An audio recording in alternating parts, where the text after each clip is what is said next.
Welcome back to Wake Up America. So according to police, Nick Reiner is responsible for the deaths of his parents, Hollywood actor-director Rob Reiner and his wife, Michelle. According to a source, the 32-year-old son was seen having an argument with his father at a holiday party at Conan O'Brien's home 24 hours prior to the murders.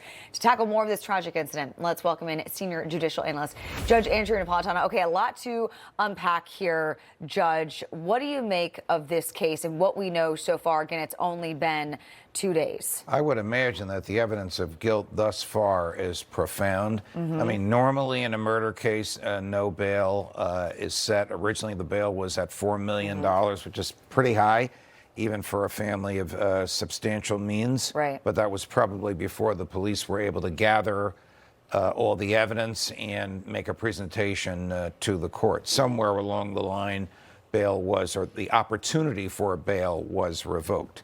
There will be an initial hearing today, and we may learn a little bit more about it. Prior to the initial hearing, the government has to file an actual formal complaint in which they lay out the series of events as they understand it. That'll be an eye-opener for us.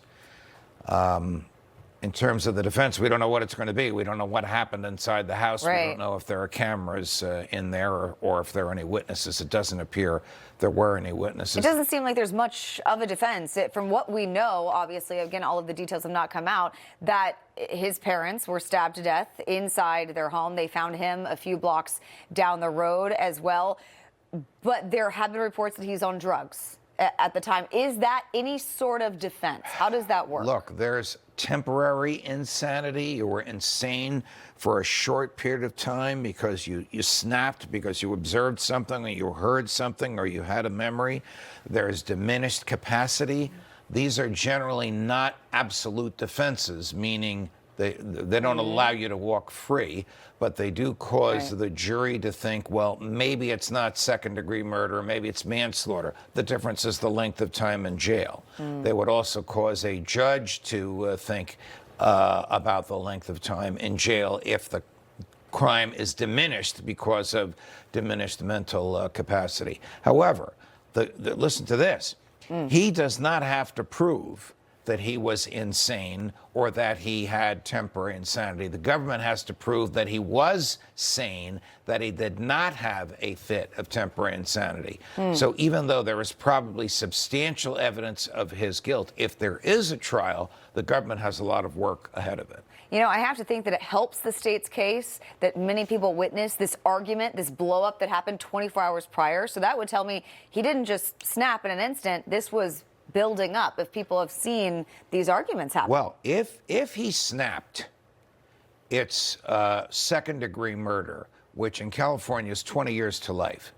If he planned and plotted this from and after the blow-up at Conan O'Brien's house, it could very well be first-degree murder. And California, for all of its liberal laws, has the death penalty and does use it. So he could be exposed to the death penalty if it's first degree. It doesn't sound to me like it's first-degree murder, but we don't know yet what he did between the blow-up at Conan O'Brien's house and the time he showed up at his parents' house. Did he force his way into his parents' house? Did he dupe them into letting him in? Did they know he was dangerous? Did they fight? We need to know. Did he go there planning and plotting and preparing to do this, or did something just happen there? Did he bring a knife with him, or did he grab a steak knife from the kitchen? All good questions, Judge. All good questions. I know we're going to stay on top of this.